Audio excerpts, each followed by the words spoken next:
meskipun kita dibeginikan oleh Capres Anies dan mitra koalisi kita, tapi sesungguhnya kita harus bersyukur. Bersyukur kepada Allah Subhanahu wa Ta'ala, bersyukur kepada Tuhan yang Maha Kuasa. Mengapa?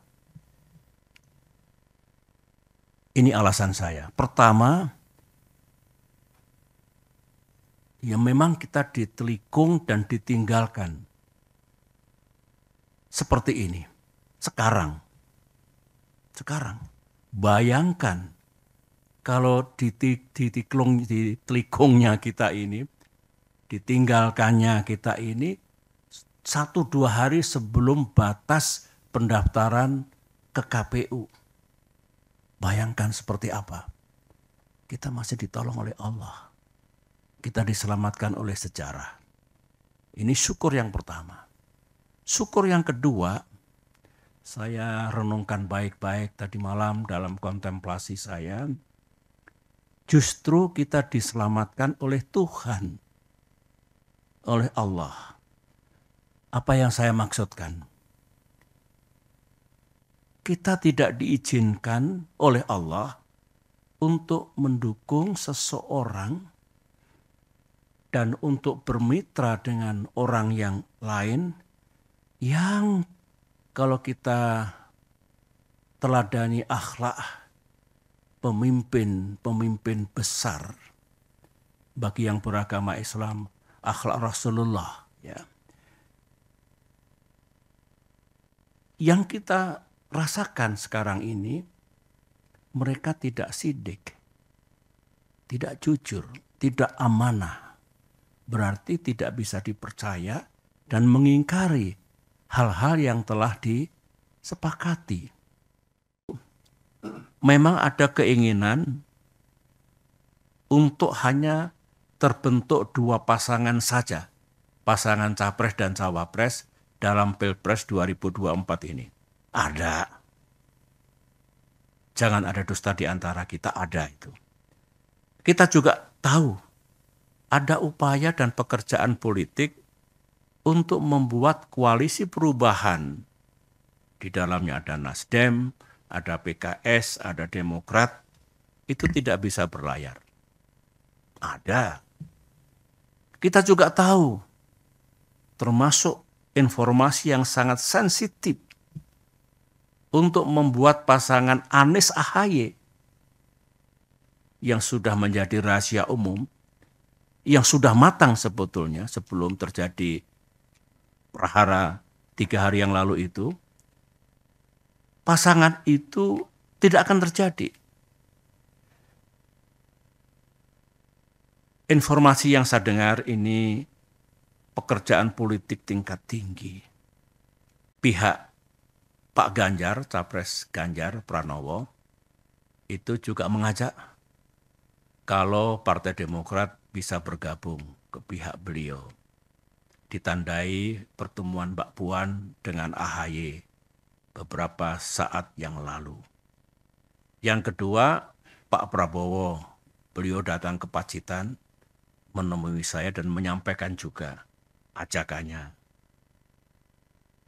Saya harus jujur mengatakan bahwa cara seperti itu adalah cara yang baik. Sah, tidak salah, dan dibenarkan dalam demokrasi, dalam dunia politik. Ajakannya pun saya dengarkan juga tulus dan serius. Dilakukan secara terbuka, publik juga tahu. Ini kan baik untuk transparansi politik. Dibandingkan manuver bawah tanah yang penuh dengan misteri. Ini enak nih, terbuka, transparan. Memang menyampaikan dengan baik, kita sambut dengan baik Mbak Puan, Ibu Puan, Pak Prabowo. Karenanya respon kita juga positif. Kita menghormati, kita menghargai. Bahkan kami bersetuju untuk menjaga komunikasi. Kalau tujuannya baik untuk kepentingan bangsa, Demokrat wajib meresponnya dengan baik. Seorang menteri, sekarang ini, menteri masih aktif dari Kabinet Kerja Pimpinan Presiden Jokowi secara intensif melakukan lobby, termasuk kepada Partai Demokrat, dengan menawarkan mengajak membentuk koalisi yang baru. Koalisi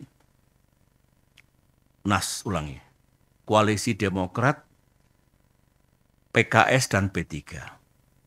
Yang bersangkutan mengatakan, yang disampaikan itu, inisiatif ini sudah sepengetahuan Pak Lurah. Kata-kata sang menteri.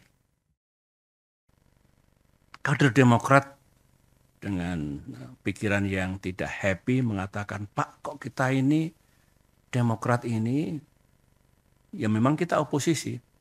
Tapi oposisi ini kan sah. Kok diperlakukan sebagai musuh negara? Kita ini kan bukan partai terlarang. Kader-kader Demokrat juga bukan teroris. Jadi mestinya diperlakukan sama lah dengan warga negara yang lain. Itu ekspresi kegalauan dirinya yang saya selalu tekun mendengarkannya. Sebetulnya saya tidak naif ya. Saya juga mengerti politik. Saya pernah menjadi capres 2 kali. Saya pernah bersama-sama membangun koalisi dengan mitra. Dan tidak ada yang saya rasakan seperti yang terjadi 3 hari yang lalu itu. Saya mengerti, ya kita semua mengerti, politik itu memang ya penuh strategi, penuh siasat, penuh taktik, caranya banyak.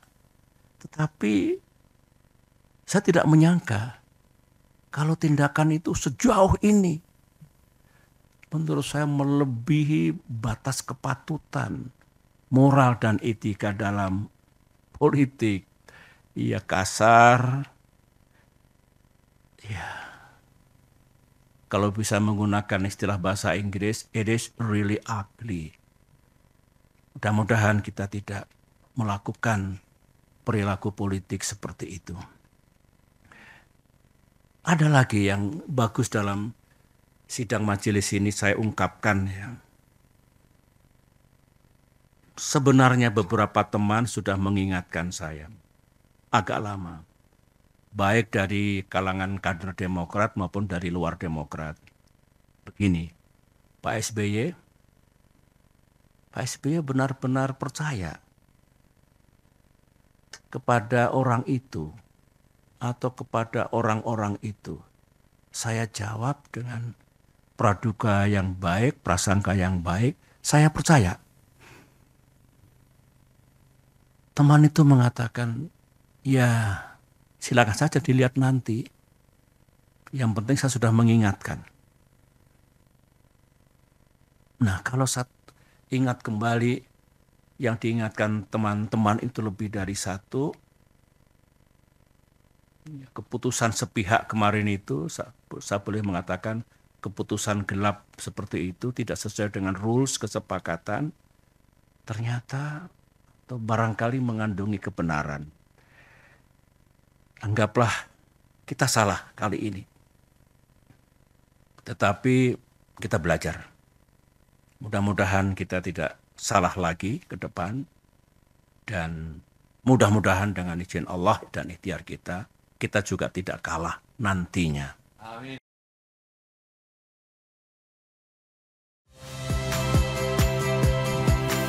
Saya Ihsan Sitorus. Saksikan program-program Kompas TV melalui siaran digital, pay TV, dan media streaming lainnya. Kompas TV, independen, terpercaya.